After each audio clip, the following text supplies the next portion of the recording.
എൻ്റെ എല്ലാ പ്രിയ കൂട്ടുകാർക്കും ഹൃദയം നിറഞ്ഞ ഓണാശംസകൾ ഇൻ അഡ്വാൻസ്. എൻ്റെ ഒരു 10-20ഓളം ഫ്രണ്ട്സ് എന്നോട് കുറേ നാളുകൊണ്ട് ചോദിക്കുന്നുണ്ട് പുതിയതായിട്ട് വീഡിയോ ഒന്നും ഉണ്ടെന്നില്ലേ. അങ്ങനെ എല്ലാവരുടെ ആഗ്രഹപ്രകാരം ഒരു കപ്പ ബിരിയാണി, അതും നാടൻ രീതിയിൽ അതങ്ങ് ചെയ്യാമെന്ന് കരുതി.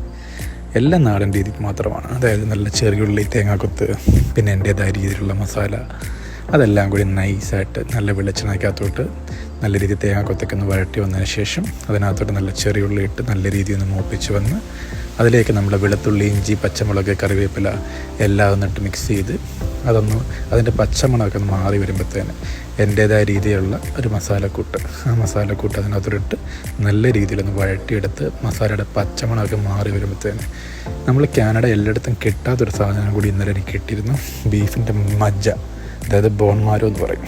അത്, നെഞ്ചല്, പിന്നെ ബീഫ്, ഇതെല്ലാം കൂടി മിക്സ് ചെയ്ത് ഒരു പാത്രത്തിലോട്ടിട്ടിട്ട് വഴറ്റി വെച്ച മസാലയും കാര്യങ്ങളും എല്ലാം കൂടി ഒന്ന് മിക്സ് ചെയ്ത് ബീഫൊന്ന് അടിപൊളിയിട്ട് തിരുമ്മി വെച്ച് കൈ കൊണ്ട് തന്നെ അത് തിരുമ്മി വെച്ചതിന് ശേഷം പ്രഷർ കുക്കറിനകത്ത് അടിച്ച് നല്ല രീതിയിൽ തിളപ്പിച്ചെടുത്ത് അതിൻ്റെ കൂടെ തന്നെ വേവിച്ച് വെച്ച കപ്പ നല്ല രീതിയിൽ ഒരൊറ്റ ലെയറിനകത്ത് ബീഫിനകത്തോട്ട് ഇട്ട് അതെല്ലാം കൂടി ഒന്ന് മിക്സ് ചെയ്തെടുത്തു.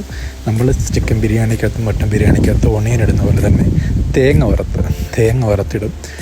ആ വറുത്തിട്ട് തേങ്ങ ഇതിനകത്തോട്ട് കുറേശ്ശെ ആയിട്ടിട്ട് നമ്മൾ ബിരിയാണി മൊത്തത്തിൽ ഈ ഇറച്ചി നല്ല രീതിയിലുള്ള കപ്പയും ഇളക്കി മിക്സാക്കി കൂടെ ഈ തേങ്ങ വറുപ്പെടുമ്പോഴത്തേന് നല്ലൊരു അരോമ ഫീൽ, നല്ലൊരു അടിപൊളി മണം വരും. ഇതെല്ലാം കൂടി ഒന്ന് മിക്സ് ചെയ്ത് സെറ്റാക്കി വെച്ചു. ഇത് നമ്മൾ ചെയ്തത് വിഡ്ബിയിലാണ്, നിശ്ചയിച്ചൊരു വീട്ടിൽ വെച്ച്, ജോബിച്ചാൻ്റെ വീട്ടിൽ വെച്ചിട്ടാണ് ചെയ്തത്. അപ്പോൾ അവിടെ ഒരു ഗസ്റ്റ് വന്നു, അവർക്ക് ആദ്യമായിട്ടൊന്ന് ട്രൈ ചെയ്യാൻ കൊടുത്തു. അവർക്കിഷ്ടമായി എന്നാണ് പറഞ്ഞത്.